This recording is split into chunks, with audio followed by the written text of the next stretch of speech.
Welcome to the Career Inspiration event. I'm Mrs. Roberts, and I'm the Herkimer-Fulton-Hamilton-Otsego School to Careers School Counselor. The theme of our event is being successful in the virtual world. And today you're going to hear from some professionals who have successfully transitioned to an online work world.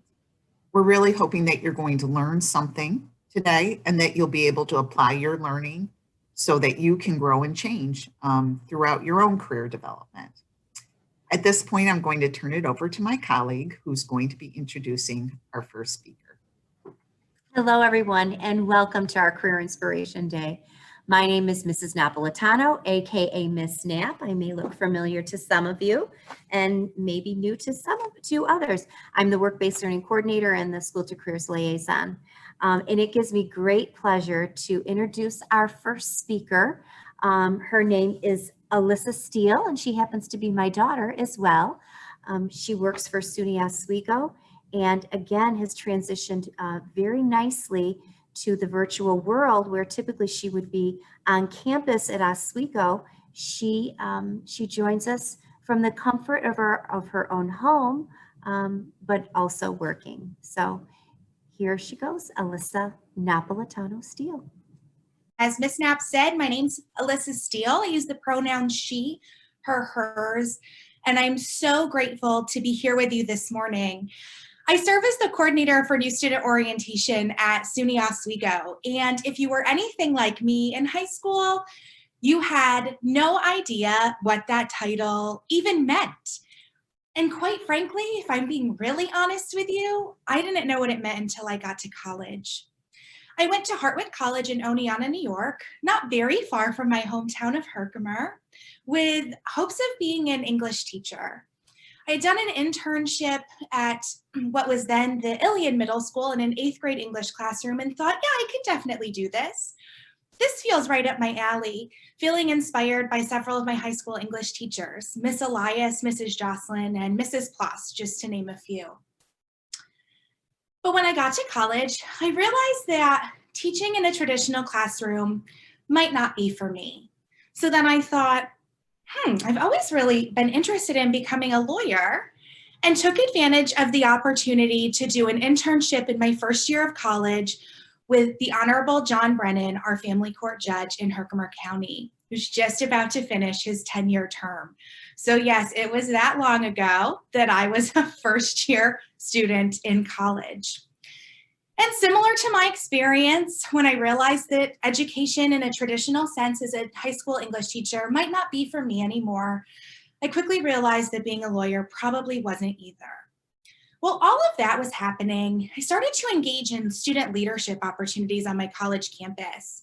I became the Special Projects Coordinator for our Office of Community Involvement and Volunteerism, became a resident assistant in my residence hall, a tutor in our writing center, and a career advising peer in our career services office. Just a lot of titles, but to tell you that I really wanted to give back to my college community as a student leader. When it was time to graduate a few years later, I tried to take stock of my skills and my strengths. Many of you have probably taken the Clifton Strengths Finder or the Myers-Briggs Type Indicator. I took those when I was in college. I wasn't lucky enough to take them in high school, but how amazing that you have that opportunity here. I knew that Achiever and Communication and Maximizer were in my top 5, and I knew that I could find a career that aligned with my skills, my interests, and my abilities. At the bequest of a mentor, I started to look into student affairs administration programs.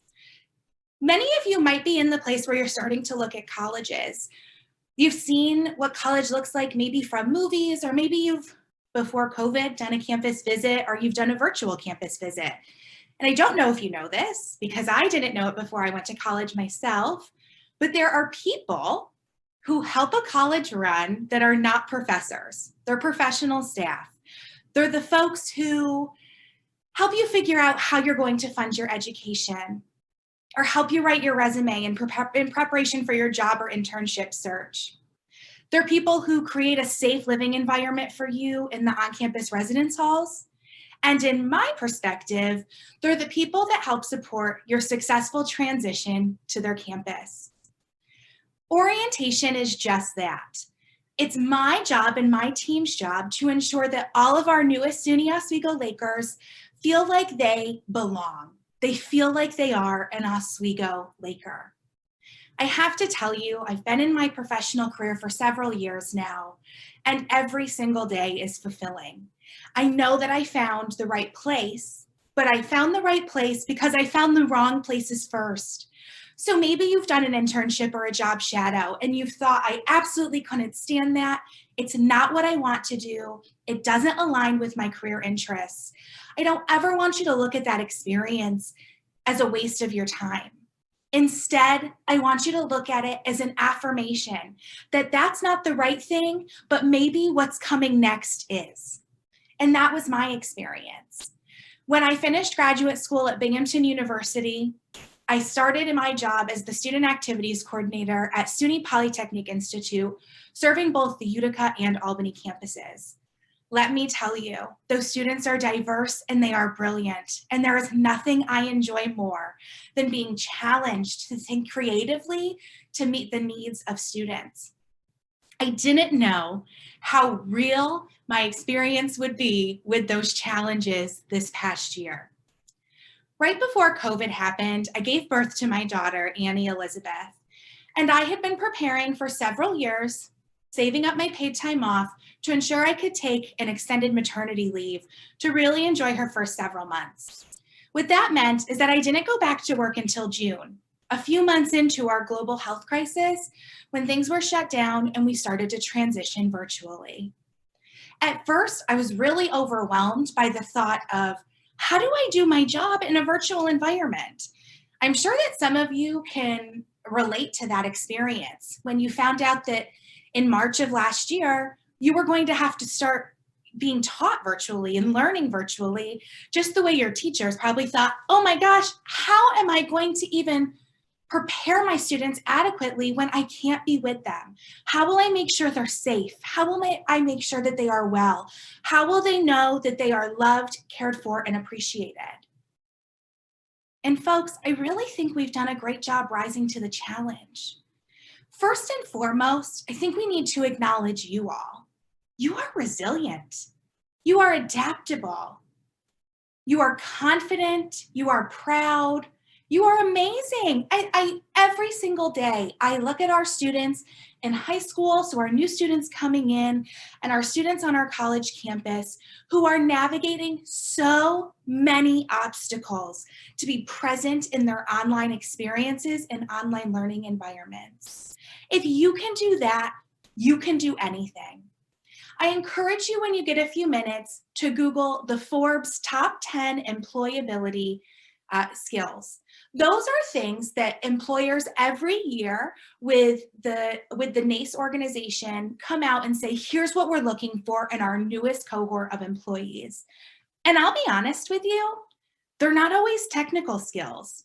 Technology's on the list, but it's not number one. Resilience and adaptability fall toward the top. You'll start to notice that the skills that you're developing in this virtual world are going to lead you into success well beyond your high school years. These are things, these are experiences that when you're interviewing for your internship, your first job, or writing your college application essay, if that's the route you choose to take, that you'll reflect on these experiences and say, I can do, be, dream, and create anything.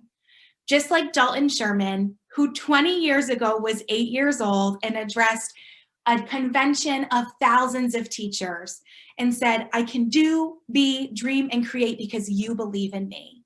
Well, believe in yourself just the way your teachers, administrators, family, and friends do. And I think that you can do anything. I want to switch gears a little bit to tell you what it's been like for me to work in a virtual environment. All of my colleagues are 90% virtual. They were taking a turn rotating into the office. I'll be honest, my plan wasn't to return to SUNY Oswego after maternity leave. My husband and I chose to return to the Mohawk Valley to raise our family before I even had Annie. It was a blessing in disguise that I was given the opportunity to work virtually. But on top of working virtually, I'm not really very close to my office. I'm an hour and 40 minutes away from my office. Every once in a while, I have to go in. It's a drive, but that's okay because it gives me some sense of centering in terms of being able to access my resources that are physical and not yet digital. However, over the last several months, my team and I have worked hard to transition all of our resources into a digital platform. Orientation, as I mentioned before, is really about creating a sense of belonging for new students. How do I confirm your decision to come to SUNY Oswego and make you feel like a valued and important part of our community? And this pandemic has created some challenges there, because how do I make that happen without you even being at our campus before, without you visiting, without you knowing the lay of the land? I have a great group of student leaders, they're orientation leaders, that have taken this challenge in stride. They knew that things would be different, but I don't think they knew just how different. What I appreciate about this global health crisis, and there's not much that I appreciate about it, I'll be honest with you, is that it's really challenged us to be creative and innovative. It has tapped our creative juices. It has required us to collaborate and break down silos in ways that we've never been able to. It's challenged us and required us to develop new, tangible technical skills, whether that's using a new technology platform, figuring out how to navigate Google Classroom or another learning management system, you name it, we've done it. When it came time to really think about how I was going to transition my programs virtually, I needed to first take stock in the fact that while virtual learning has been an incredible opportunity for us, it's also really exacerbated the inequities that many of our students face. Let's be honest. If you're in a rural part of upstate New York or anywhere, you might not have access to reliable internet. Maybe you don't have a computer at home. Maybe there's 8 or 9 siblings at home and it's challenging to focus in one direction. Maybe your family is working and you're responsible for helping to care for your siblings, your grandparents, your parents, your aunts, uncles, whomever. So how do we acknowledge those inequities, create support systems for students facing those challenges, and help them to be successful along the way? And that's where that collaboration comes in. Unlike in high school, where you will usually have those resources provided to you, college is not always the same. So when a student doesn't have a laptop, they go to the library, but our library is closed down. And we have to orient them, but we can't do it in person. So we're going to use a computer. So how do we get them the computer, right? It just creates this line of thinking. So we created this opportunity for students who were facing those challenges to reach out to us. We partnered with our technology services office and created a loaner laptop program where students, regardless of where they were, could access the technology resources they needed to be successful during the summer, but also during the academic semester when they were taking classes for credit, which meant that they were taking classes toward their degree. The orientation experience we opted for was entirely online with lots of personalized support through mechanisms like GroupMe and social programs hosted on Zoom, hosted by their peers. It was a really effective option for us because number one, we were able to provide the information that they needed, that students need to transition to the campus. How do I contact the financial aid office? Do I have a course schedule? Who's my academic advisor? But it also started to facilitate really strong peer-to-peer relationships, which the research in my area of my field of study shows that if a student feels connected to another peer, they're more likely to stay at the college, which is a really important part of my job when it comes to having a responsibility to my institution. First and foremost, my responsibility is always to my students to ensure that they're learning and they have the resources to learn and onboard appropriately and successfully. But it also allowed me to maintain my responsibilities to my institution.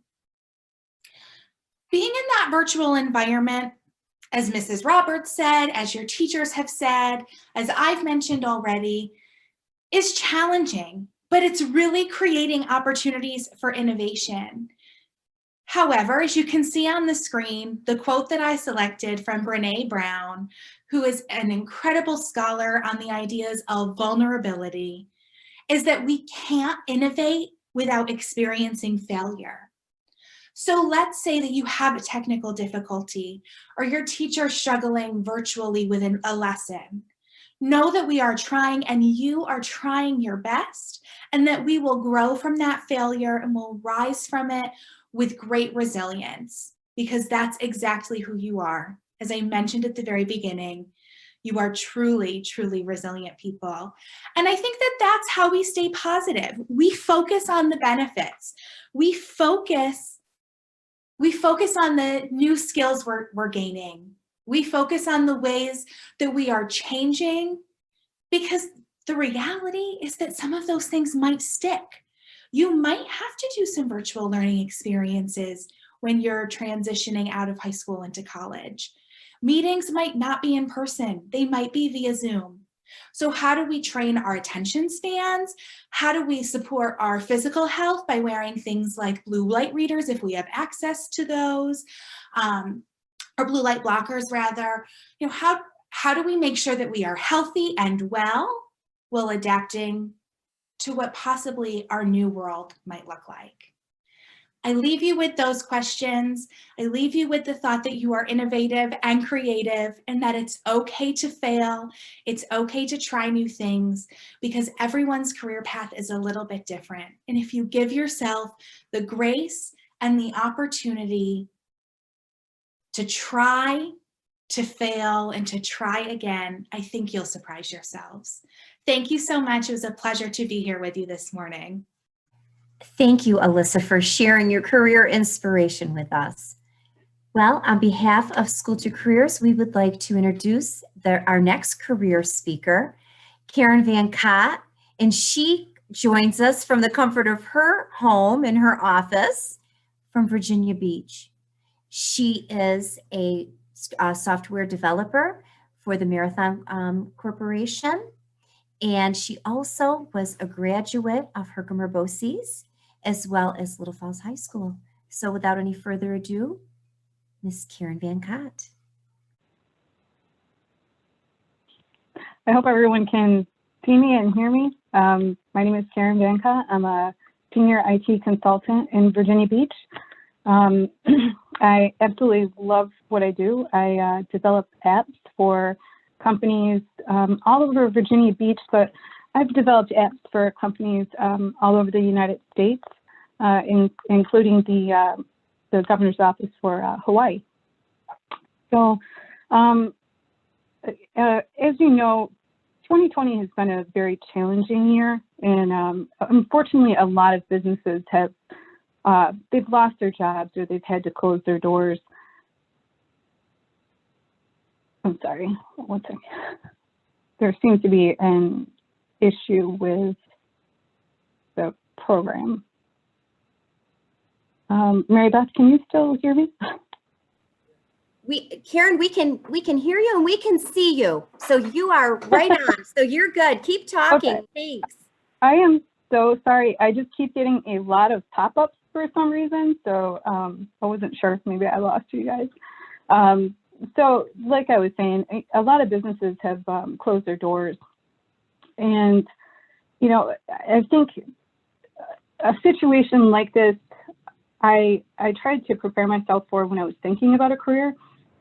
Maybe not this particular situation. I don't think anyone could have foreseen this happening. But just in general, in the back of my mind, I was always thinking about long-term goals, you know, where a career might take me. So I really had my heart set on being a fashion designer and going to FIT in New York City. So I originally took the fashion design class at TTC. I don't know if you guys still call it the Career Tech Center or not, so I apologize if you don't. But halfway through my first year, I found out that the class was going to be canceled, so I was completely devastated, and it was replaced with visual communications. It's basically a graphic design class, if you're not familiar with it. And I quickly started to realize that that class was going to open a lot more doors than the fashion design class was going to possibly offer me. So I was devastated that I couldn't take my fashion design class, but actually the graphic design class was way more fun, and I met a lot of really great people, and I had an awesome teacher. So I was really thankful in the end that that happened to me. So, and you know, if you're unsure right now what career path you want to go down, I would highly suggest picking at least 2 careers. I think that was one of the biggest mistakes I probably made when I was first starting out. I really didn't know what to do once my fashion design class fell through, because I just had my heart set on that my entire life, well, up to that point. So when I had to stop and think about what I wanted to do, I really didn't know, and I wasn't very open-minded at first to taking visual communications until I found out that it was a design class, and I ended up talking to my counselor because at that time my grades weren't very good, so she was really concerned about the road that I was going down at that time. So I ended up taking her advice, and I took the visual communications class, and she said, you know, if you don't like it, you can always just go back to school and, you know, go back to high school and just continue taking your regular classes. But I stuck with visual communications, and it wasn't too long, I would say maybe a month or 2 after I started, my grades were just going up at high school. I was on the superintendent's list, and actually started to join sports. So I got into basketball, and then I got into basketball cheerleading and football cheerleading. And my whole attitude changed, and I really loved it. I loved the fact that I had something to look forward to every day. So I really enjoyed my time at the Career Tech Center. And I was also going to say, you know, right now with the pandemic going on, like my daughter, she loves to play guitar. She's really, really good at it. So I always ask her, you know, what do you want to do? And her 2 choices right now are to become a professional guitar player or work for NASA. So 2 completely different things, but both I support either way. And if she went with being a guitar player, and that was the only thing she had her heart set on, with this pandemic going on right now, it would be a rough career choice because everything's shut down. At least I'm in Virginia Beach. Our bars aren't open. There's no concerts going on. So a career being a guitar player would be very rough right now. But NASA, they are still working hard every day. So, you know, I would say, for example, the career I'm in IT. So I've been very fortunate during this pandemic. So out of an unfortunate situation, my company has flourished only because we're in IT. So a lot of companies quickly came to the realization that they were not prepared for something like this to happen. They weren't prepared to have all of these students go home and have to take classes online. They weren't prepared for their businesses to have to shuffle all their workers at home. So, you know, small businesses weren't set up to sell products online, and restaurants weren't ready for people to place their orders online. So places like the company I work for, we step in and we help people get their data to the cloud, and we develop websites and applications. I develop apps like the ones you use on your cell phones, but Mine are more towards automating business processes. So the apps I develop, people use to submit their daily logs and enter just different business processes. And I didn't go to a fancy college. I didn't get a master's degree. I really lucked out. I started out in my field at the age of 18 as a graphic designer, straight out of visual communications at the Career Tech Center. So through the visual communications program I took, I got an internship at a local newspaper. So it was the Little Falls newspaper, and I don't think it's there anymore, unfortunately. But I got the job as a graphic designer, and I decided at that time, my parents didn't have the money to help me go to college anyway, so I chose the career path, and I went back to college as I could. So as I could afford it, because college was really expensive, paying out of pocket. So I paid as I could, and I took classes as I could, and I eventually got to where I am today. I mean, it's been a long road. It's been a lot of work on my part. So as you may be aware of, IT is always changing. There's always new program languages coming out, and Microsoft, they never sit still. They're always changing. So I have to keep up to date. I'm always teaching myself online, taking courses. I even watch things like YouTube just to learn the latest and greatest of what's going on. So, you know, that's another thing when you're picking a career. Some of the careers, like even if you want to go to school to be a gamer or a programmer to program games, you have to be prepared to really stay on top of your field, because if you don't continue to learn during that time, you'll get behind. And especially in an IT field, once you get behind, you're not marketable. So you're just not going to, you're not going to have as many job opportunities. And I don't know if if you still wanted me to take questions, Mary Beth. I know I just talked for a long time. If anyone has any questions at all.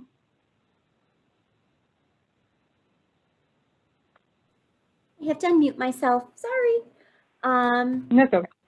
So I know that you talked about, really the BOCES, was the foundation of your career path, but any others that maybe inspired you to continue to rise? I know that one time when you and I had a lengthy conversation, there was a very prominent woman, and I don't know if you really addressed that, but it was a wonderful story that brought you to where you are.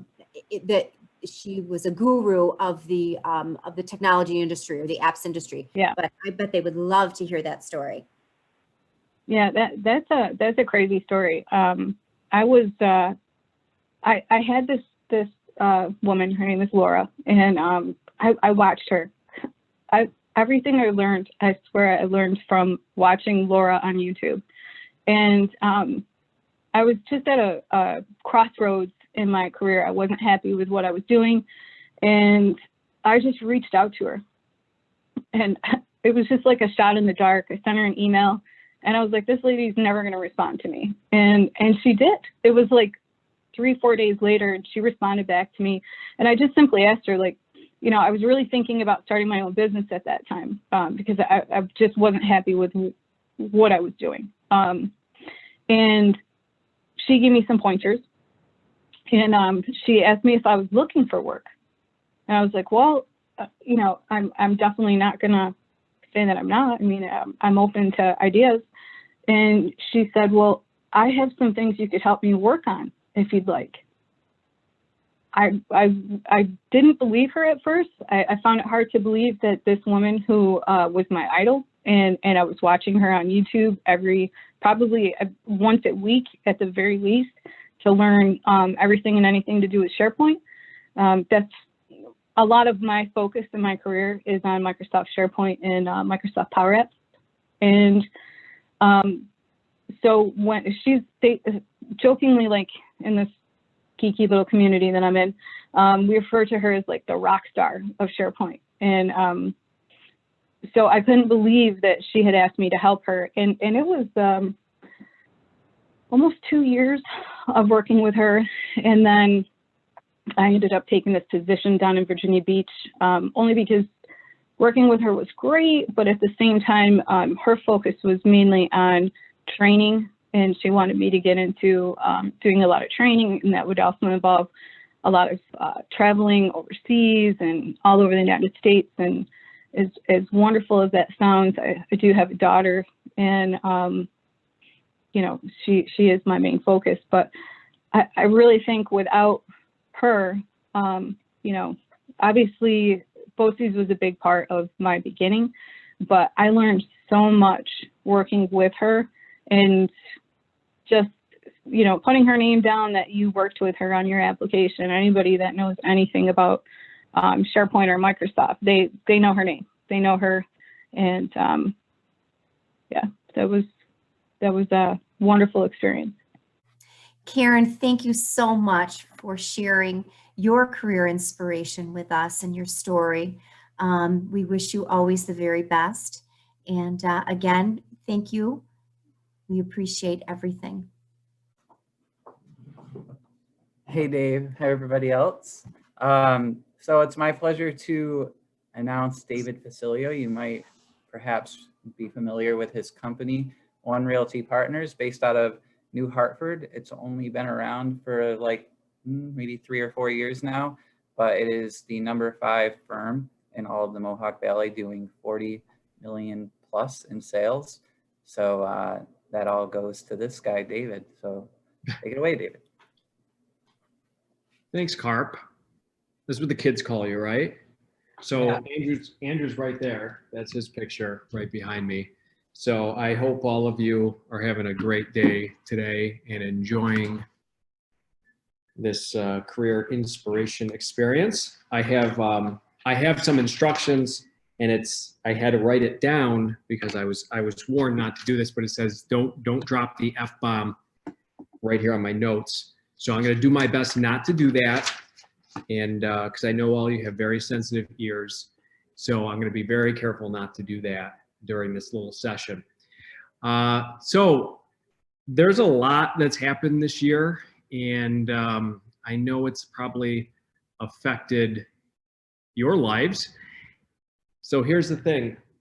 You may not know it already, but you all already have received like $1 million education. And what do I mean by that is COVID really affected all our lives, and it affected the way we invest, it affected the way we meet, affected everything, right? And you guys know that, and you may have experienced that. Well, the reason this is an education for you, and it's worth more than you're ever going to get at a college or a trade school or anything else, is because this has happened before. Well, we haven't had a global pandemic, but we have had stuff like this happen before. So back in 2008, we had a housing crisis. And I remember it well because I was a junior in college, and it completely altered my life path and my career path and everything I was doing at the time. It really changed my life. And the reason for that was I was in school, and I had plans on doing something totally different than what I'm doing. And the stock market crashed, and the credit markets froze up, and it was a disaster.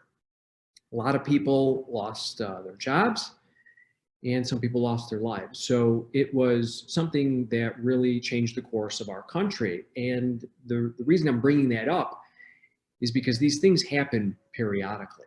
These nationwide or global events happen, and they tend to happen every 10 to 15 years. You know, before the housing crisis, we had 9/11 and the dot-com bubble. We had similar things happen in the early 90s and late 80s. So my point is, this has happened, and it sucks, but it's really a time for you guys to learn what that means for your future. And as soon as COVID started happening, I knew that it was going to affect, my business, and I knew it was going to affect other people's businesses. I knew it was going to be a big deal.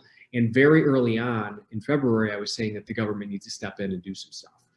But I also knew that since this happened before, I knew how the stock market was going to react, right? So, it went down. But when you plan for these things and you see the cycles that they're going to take, it gives you a chance to really position yourself or your business or your life in a better position. So we won't go into exactly what I did, but compared to 6 months ago, we're in a much better position. But it's only because I knew what was kind of going to happen and how people were going to respond to such a crisis. So what I'm challenging all of you to do is you really got to use this as an opportunity to learn, because it's going to happen again. Something like this is going to happen again 10, 15 years down the road. So when it starts happening, I want you to say to yourselves, oh geez, I was in high school the first time this happened. I know that things are gonna kind of transpire in this way. How can I look 3, 4, 5, 6 months ahead? Where's that going to be? How is this hysteria going to be handled by the press and by my competitors or whatever it is? So it's really an opportunity, and this isn't something that I could have been taught, in a class, or it's nothing that a graduate study could teach me. It's only something that I learned from experience because I actually went through it. So that's something to keep in mind. All this aside, so I do real estate. I'm a real estate broker. I sell homes. There are 30 agents here that sell homes, but that's really not why, what we do. Our mission is do good and inspire change. So it's much more than just selling houses and making money. We got into this business because it was, we saw an opportunity. We saw an opportunity because, for the most part, buyers and sellers are underserved. So we thought that we could provide a higher level of service, and as well as, put some tech and social media in there and do a better job. And I think that's working. We are the fastest growing firm, both in the number of agents and in the number of sales. So we're going to continue to do that and grow in that direction. But the reason I say it's, not so much about real estate is because we really have a higher mission, and that's just taking care of people and doing the right thing, as well as doing it, kind of in a cool way.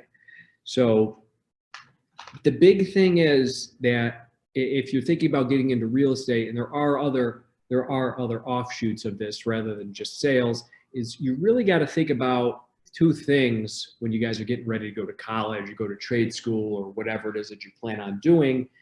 And you have to decide whether you want to be an entrepreneur or if you want to be an employee. So there's no right or wrong answer, and it's going to be different for everybody. But this goes back to my experience with the housing crisis. So back then, I was in college, and I had a rough idea of what I wanted to do, but that path had me on being an employee. When that happened, I really felt as though being an employee long term was going to put me in a disadvantage, right? Because I'm no longer responsible for my own success. I'm relying on a manager or a vice president or the stability of a company, and that wasn't something that I personally was comfortable with. So very early on, I knew that I wanted to be an entrepreneur. What that was exactly, I wasn't sure. Now, when I graduated, I did go to be an employee. I worked in the tech field for one of the biggest tech companies in the world. They were my customer, and I was working under another entrepreneur who had their own consulting business. Now, I did that for a long time, and the best advice I can also give you for those of you that want to be rich is the best way to get rich fast is to get rich slow. So over a decade or so, I worked hard. As a consultant, I worked part-time jobs. working overnights in hospitals and doing all kinds of crazy stuff, working around the clock to provide for my family, to build up a nest egg, whatever, because I knew in my heart of hearts that I wanted to be an entrepreneur. So by the time real estate kind of caught my eye, I was financially prepared to make an investment in this business, which was a pretty significant investment, and it's been the best return that I've had so far. And not only has it proven to be lucrative, but I enjoy it, right? And I enjoy the people that are around me, and we kind of built up a family here. So back to what I was saying, to the entrepreneur versus an employee, some of you are probably better suited to be an employee. Others may be better suited to be an entrepreneur. But the best ways to determine which is best for you is really your risk tolerance. And what I mean by that is, what are you willing to sacrifice? Are you willing to sacrifice your time? Do you work well without a lot of direction? Can you work well alone? Can you do long hours without hanging out with your friends and doing fun things you like? Do you need to have a vacation every year? Because if you have to have a vacation every year, being an entrepreneur is probably not for you, considering I haven't been on a vacation in 11 years.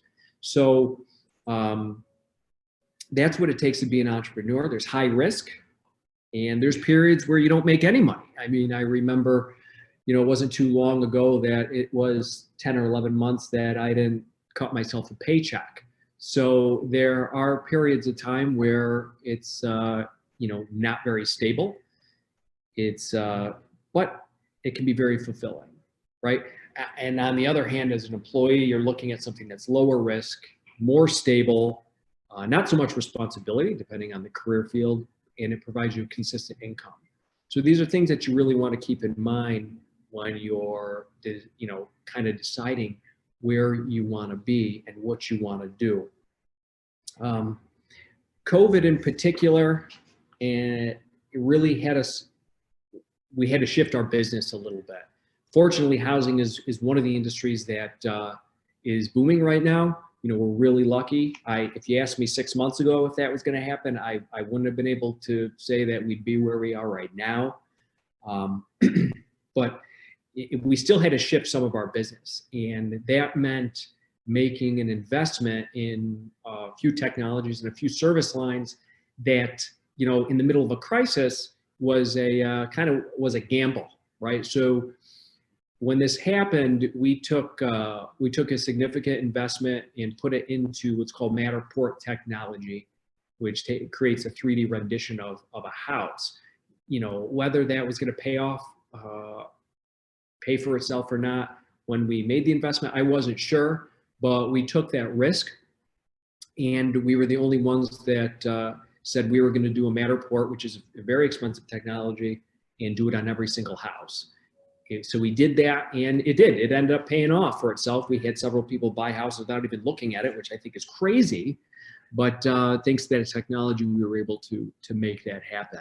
So that's one of many ways in which we kind of repositioned ourselves and reinvented sort of the way that we do things during the pandemic, and it was helpful. But it goes back to being an entrepreneur, right? Are you willing to take that risk? Some businesses in real estate, even though real estate as an industry is growing, some businesses are way down year-over-year sales compared to last year.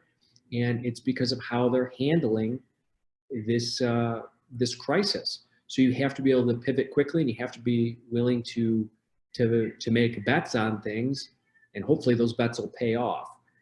So that's kind of that high risk instability sort of thing about being an entrepreneur. Marketing is another big piece, right? So when you're an entrepreneur, you're your own marketing department, you're your own finance department. So coming up with these ideas that you always have to get customers, right? It's like filling waterfalls. You make a sale, but then you have to get a new customer for your next sale. So you constantly are on your feet. So if you're deciding whether you want to be an entrepreneur or employee, this is something else to consider. Or is this something that you enjoy? Or do you enjoy remarketing and looking for new customers? Because that's something that is a big piece of your business. Over this COVID period, I learned that you really have to be cognizant of people's feelings and how they handle a pandemic, for example. So we know that the virus affects certain demographics, right? And those with, you know, pre-existing conditions and stuff like that. So when you're younger and healthy, you may not be susceptible, and it's easy to forget that these other segments of our population are more susceptible. So it was really important for us that we had protocols in place to keep things clean, you know, to wear masks, to isolate when necessary, because it really wasn't about us.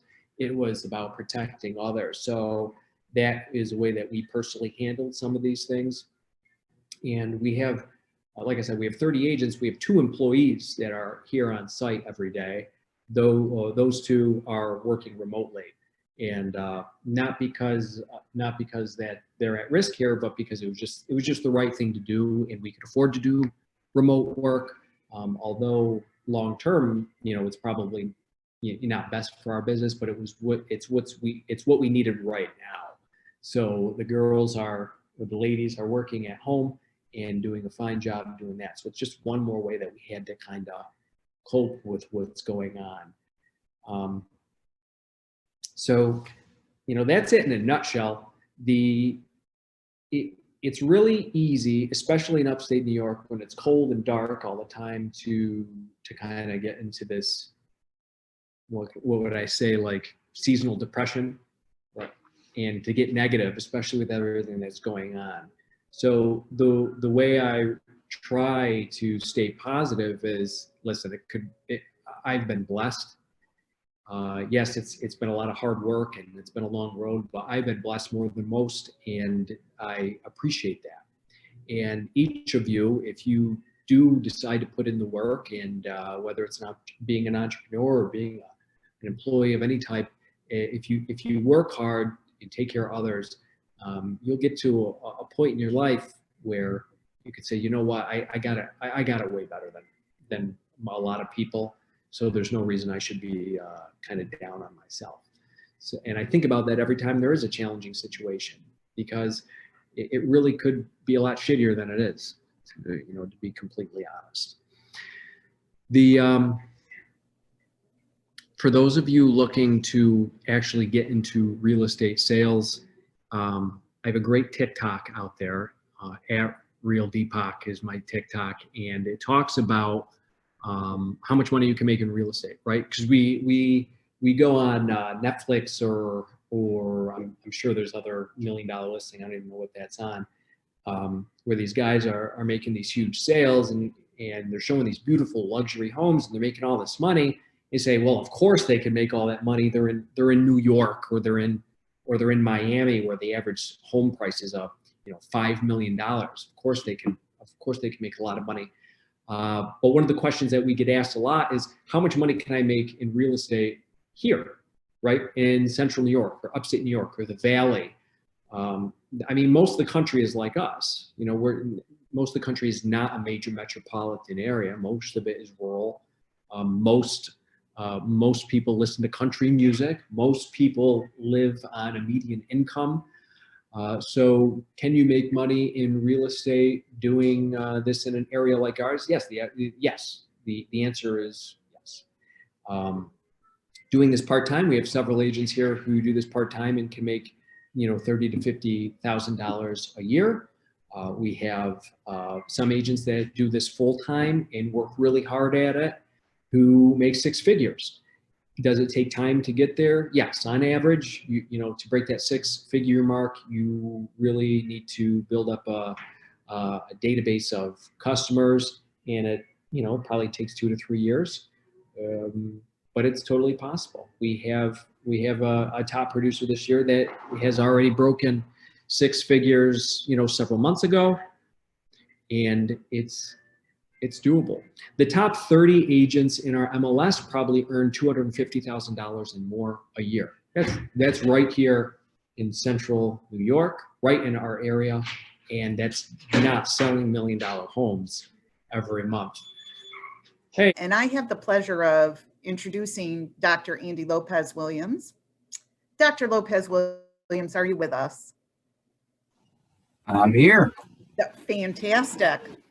Dr.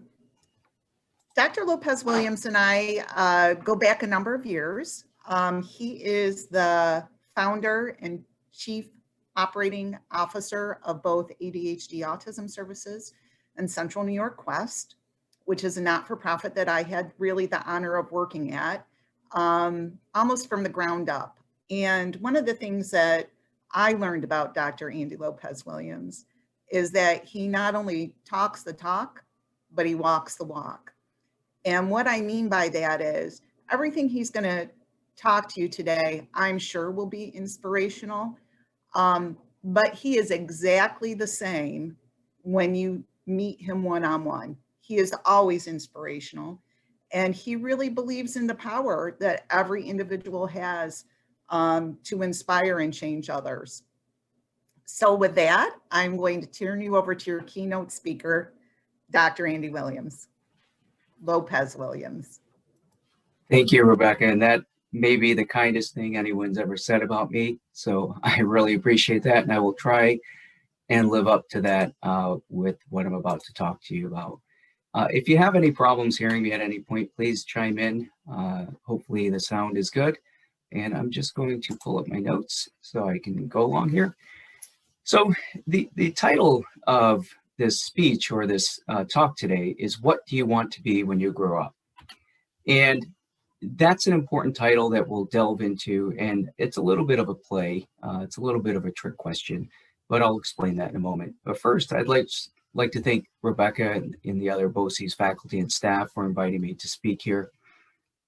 When I was asked, I thought, what exactly would I say to the students who are right at the cusp of entering into that adult phase of life, thinking about jobs, thinking about careers?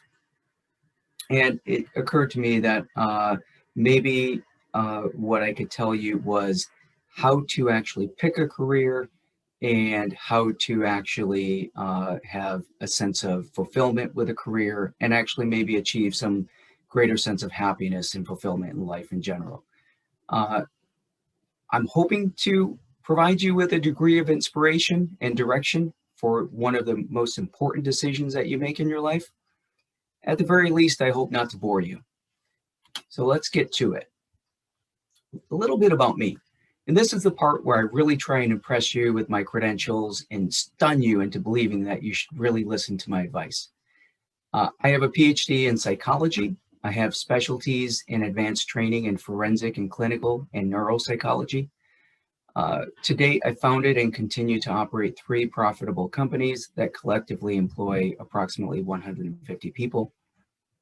One of those companies Rebecca had mentioned is the company that she worked for. We worked together many years ago. And by the way, I have nothing but wonderful things to say about Rebecca Roberts as well. My career has been dedicated to helping others, and primarily through advancing assessment, treatment, and policy related to developmental disabilities and mental health disorders. And it seems like despite all this success, that I've been on a straight and narrow path the entire way. And boy, it's just a pretty simple recipe to get here. And actually, that's not true. My pathway was anything but direct. It was filled with lots of challenges, lots of lessons learned, and ultimately more failures. But I learned a lot along the way, and those failures were often the best, but the hardest teachers. And it helped me to refine what I'm going to talk to you about today. And I'd like to share a little bit about that journey and the process, maybe help you avoid some of those pitfalls, maybe help you achieve greater degrees of success, and maybe help you even achieve greater degrees of fulfillment and satisfaction in life as well. So this is Career Inspiration Day. What is a career? Technically, and I looked this up because I wanted to make sure I went by the book, it's an occupation undertaken for a significant period of time of a person's life and with opportunities for progress. Sounds about right. It's different from a job in many ways. The way I see a career, it's a long-term investment in you and an occupation. You arguably spend more time at work than any other activity, maybe except sleep. I mean, think about that. You're about to make a decision about the rest of your life in one of the most important activities that you will do, one of the biggest time commitments that you will ever have for the rest of your life. So it requires a great degree of planning, and I think, as our previous speaker said, a lot of sacrifice. But it also has the great potential for fulfillment, to give you a sense of accomplishment. And that cannot be understated. That is critically important as you go deeper and deeper into life. If you want a much better example of the difference between a job and career, look up on YouTube Chris Rock, and he has a really great bit about this. Much funnier, much better than I could ever tell you. So we talked about that career having significant impact on your overall life satisfaction.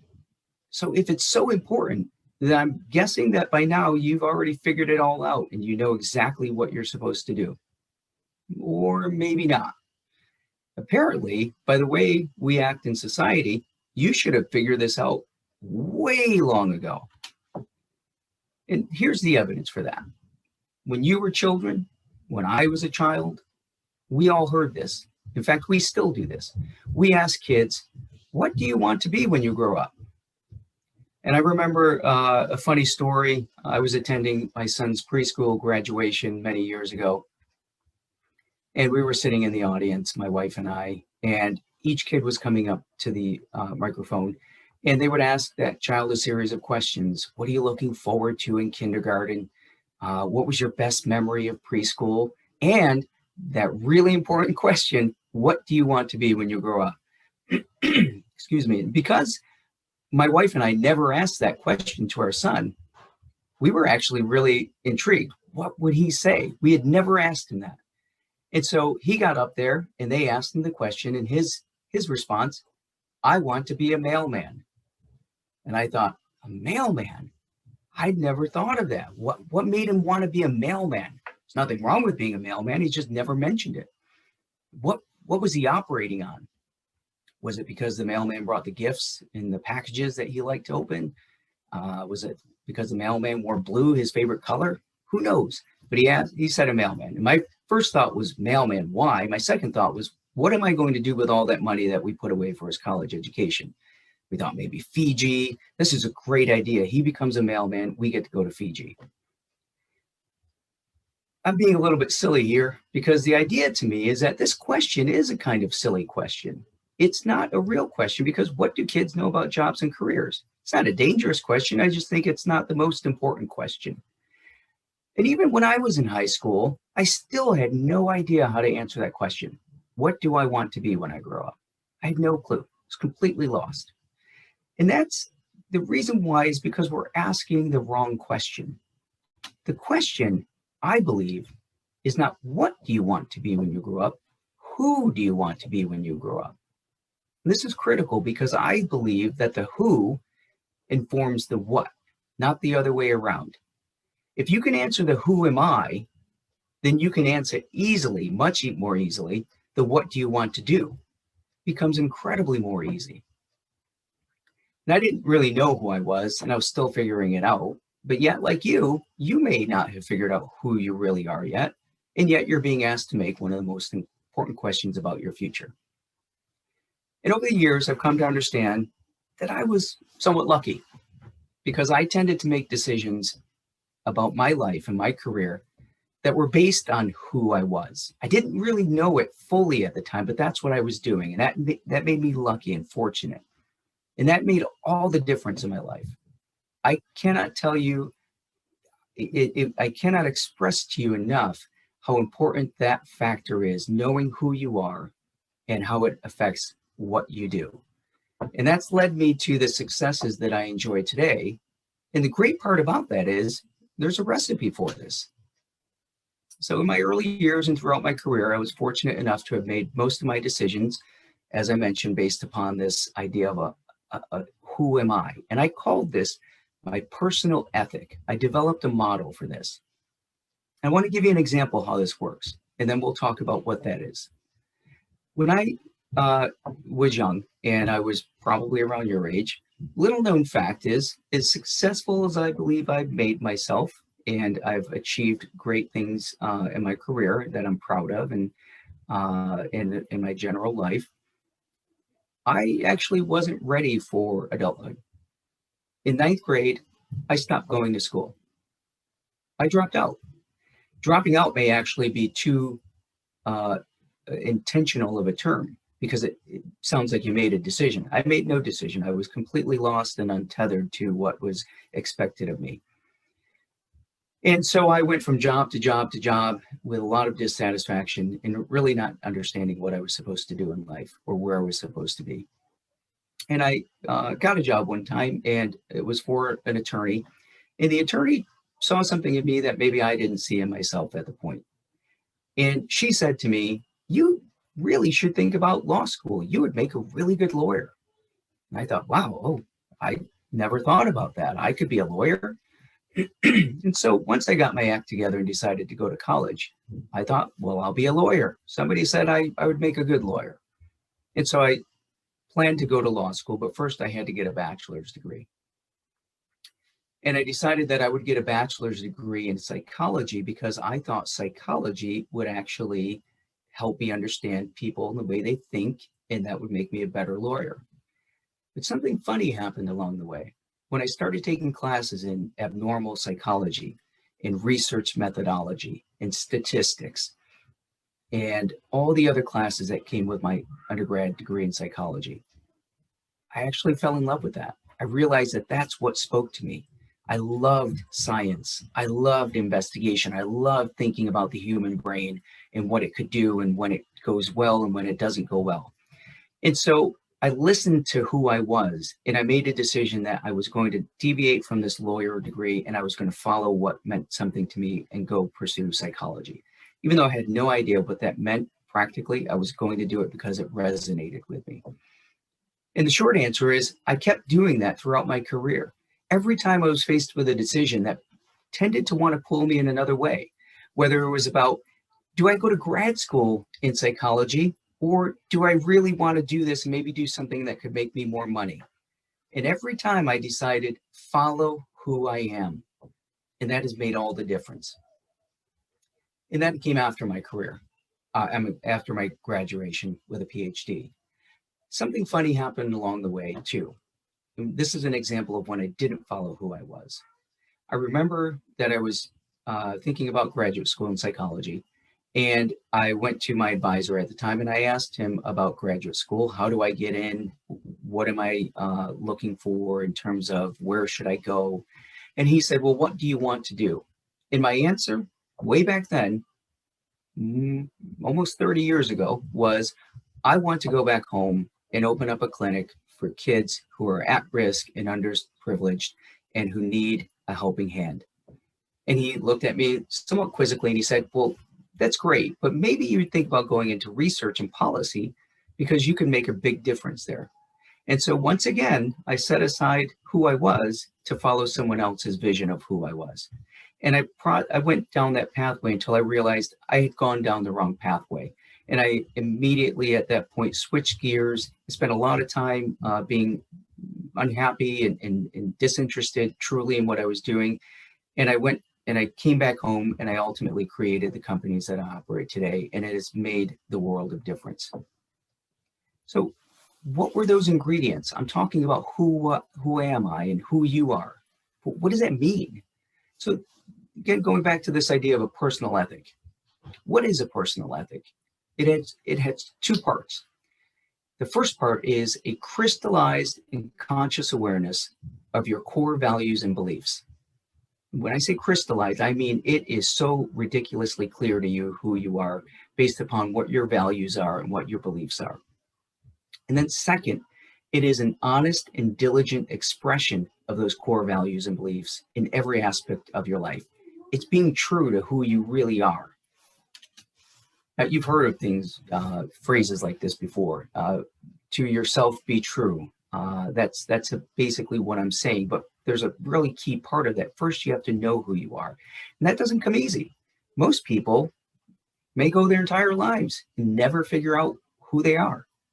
Most people struggle with this, even into their 20s and 30s.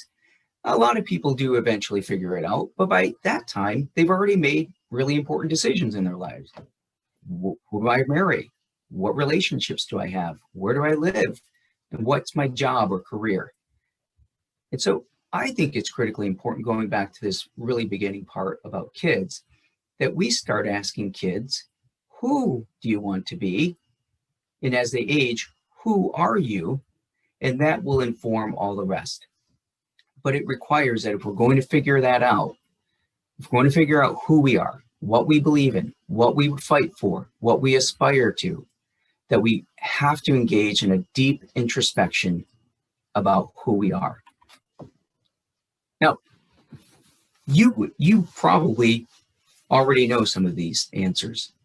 Many of the core values that you have, and they're already there, you're not making these, you're discovering these within you. They've been present since early childhood. They may be personality traits that you started to show and that people started to associate with you as an infant and maybe as a toddler and then a young child. And they're still likely with you today. Sometimes we forget about them, we don't honor them, we don't earnestly express them, but they're still there. And let's consider an example from my life. The name of one of my companies, in fact, is ADHD and Autism Psychological Services and Advocacy. It's a long name, and it was purposefully long because that advocacy piece needed to be there. And let me tell you why. Way back when I was in elementary school, I had a dream of being on the safety patrol. Yep, and I had that white sash that went across, and I even wanted to be part of the leadership of the safety patrol. So in elementary school, I worked very hard. I got on the safety patrol and I became a lieutenant. And I got to wear this really cool, shiny metal badge. And I would stand there every morning and help shepherd all the kids into the school, make sure everybody was safe and all things went well. And after school, I'd stand in my spot and make sure everything went well and everybody was safe. I took this very seriously. And after school one day, I was walking home, and on the long sidewalk back to home, there were 3 kids off on the hill in a distance. And I could see that 2 of the kids were bigger and they were bullying a kid. And they were pushing this kid down on the ground and standing over him. I'm not sure that I ever thought twice about it, but I immediately started running towards them and screaming, "Stop." And this is the best part. The 2 kids look at me and one of them says to the other, "It's the safety patrol. Let's get out of here." And they both run off. And I tell that story and I always laugh. It seems ridiculous to me at some level, but that's how seriously I took it and that's how seriously they took it.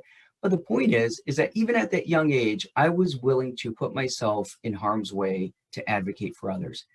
I don't say this to say that I'm special or good, or it's just who I am. It's who I was and who I still am today. And so when I started to create my companies, I started to think about who am I and what do I want this to represent? And that advocacy piece is still there. Now, that has value to me in the sense of it's an expression of me, but I think that also leads to its success because there's an authenticity to the way that I do business, the way that I treat others, the way that I promote our company. And if it reflects the true me, then it always seems authentic. And I think people like authenticity. So how do you discover your core values? All right, here's the recipe. First, I want you to make a list of all the things you value. Anything that's important to you. Don't judge it, just write it down. Can be anything. Could be love, family, fame, money, Candy Crush, TikTok, power, health, exercise, knowledge, friendship, gambling, fried chicken, coffee, dancing, comedy, whatever it is, write it down. If you find it important, write it down. Make the list exhaustive. You might fill a couple of pages with all the things that you value. They aren't necessarily morals, but they can be. And then think about it and really be honest, because sometimes we have a tendency not to want to admit something is important to us because of the way that other people might judge us. So if you said, for example, I love gambling. I really love it. Okay, I'm not judging you. If you really love it and that's a key part of your life, then write it down. Once you have your list, start to make some connections, because sometimes we have facets of a core value that we can put together. Do any of these things that you've written down seem to go together? For example, running, nutrition, sleep.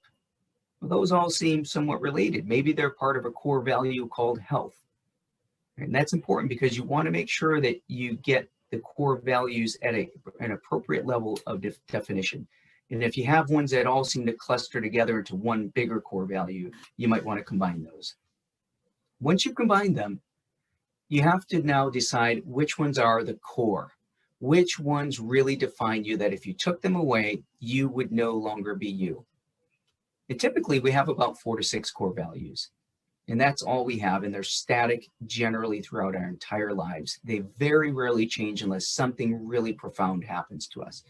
Like, for example, maybe you get married and have a child someday, and where family wasn't a core value, now it becomes a core value. That's an example. Now, the critical ones that you think about, there's a test for whether they are core values. First of all, they likely make you feel authentic when you honor them. You can find evidence of them since childhood. You may feel deep regret if you do something contrary to one of these values. You may admire people who have those same values, and you tend to engage in activities that reflect these values. You have to be willing to take a really honest deep dive into who you are, and be willing to challenge whether these are your core values, or maybe they're just someone else's, like your parents or teachers, or like in my case, when I decided to become a lawyer, that wasn't my core value. That was the expression of somebody else's thought of what I should do. And then you have to crystallize your personal ethic. You have to make these values breathe life into your everyday decisions. So some people never do this, and they flounder. Like, I didn't know my personal ethic. And when I finally realized what my values were and started to practice them, everything started to get better. But it requires commitment and effort. It's not easy. But like most things that are worth pursuing, they're not easy, but they have great potential to lead you to personal and professional happiness and success.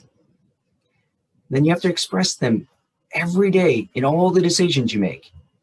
The small decisions maybe are easy, ice cream or broccoli. I have a core value of health, so most of the times I choose broccoli. Bigger decisions like career choice tend to be harder. As I said, who you are is critical to what you do. And so before you decide firmly on what you do, please figure out who you are. Some key questions as it relates to your career choice. How does this career align with my core values? Am I considering this career because of money? Or someone else wanted me to do it? Or it seemed cool? Or I just really have no idea, and this is the thing that just came up and somebody suggested. Those are potentially danger spots for you to enter into something that would be that important. If they align with your core values and your personal ethic, great. But if they don't, I would caution you to take the time to think about it, even if it means putting off that decision for another year. Now, beyond the career, your personal ethic helps you in all decisions that you'll face in your life and career. I use it for everything, whether it's my personal life, whether it's my private life with my family, whether it's my career, whether it's with my employees or friends or business partners. And as Rebecca said, one of the things I'm proud of is I try to be the same person no matter where you find me. Whether you find me in a social setting, a business setting, I try and live according to my ethic because that's what's most important, and it has always served me well. It will help you maintain integrity in difficult times. It will assist you in being the best version of yourself. And that's crucial to all personal and business life. I want to give you an analogy to think about. Imagine you're in a sailboat on the largest ocean that you can imagine. Pretty scary. You've got your sail and you've got your rudder, and it's just you. Now, I want you to think of that personal ethic as your rudder, that it allows you to navigate through that ocean. And without it, you're blown about and battered by the storms. You are just a pawn in the big ocean. But with it, you can navigate efficiently where you want to go, avoid many of the storms, And if you do happen to get caught up in a storm, which you will in life, you can navigate those storms much more effectively and get out as quickly as you can. My final point to you is we live in a very difficult time. It's not just the pandemic. We have incredible high degrees of racial and economic inequality and injustice in our country. We're facing a climate crisis never before as dire as we are right now. We have a changing landscape of occupations as the technology in our world advances. And yet here you are right on the precipice of making decisions about what you do. And I want to encourage you to be thoughtful about it, not only for your benefit, but for the benefit of everybody. I can't say this strongly enough. We need you, the next generation, to be prepared for these challenges. We, generations that have come before you, perhaps have done you a disservice. We've left you in a really bad position by leaving this world in bad shape. But the reality is, it's going to largely depend upon your generation and the ones to come to fix this. And so you are going to face lots of pressures, lots of hard times. Fortunately, you're blessed with irrational optimism and boundless energy, but that won't be enough because that may fade someday. What you really need to complement that irrational optimism and boundless energy is your personal ethic, to know who you are and what's important, to fight for it, and to fight for you in your career, in your personal life, and for everybody else around you. Well, I guess there was a reason why we decided, actually, Dr. Andy Lopez-Williams decided to go last as our keynote speaker as a typical first. It was a wonderful inspiration to hear his words. It touched all of us. We certainly hope that it touched you and resonated for many, many years to come, his words of advice, of his wisdom, and of his knowledge. So in closing, on behalf of Herkimer-BOCES School to Careers team, we thank you for joining us for our Career Inspiration Day. You know, we were really sad that what happened, obviously everyone's lives were affected last March 13th when COVID-19 forced all building schools to close. And we, as School to Careers, we always, you know, were welcomed in your doors and your buildings. And so it was sad for us this year to think that we wouldn't be able to join you. So, so we were so happy that we're able to join you remotely and knowing that you're a part of our lives and we're a part of your lives. And, you know, keep learning, keep growing, and stay safe and stay well. And let's hope in the year 2021-22 school year, we're going to open up those doors back up and we'll be able to join our career days either at your school or you'll be welcome into our building. We hope to see you soon. Take care. Bye-bye.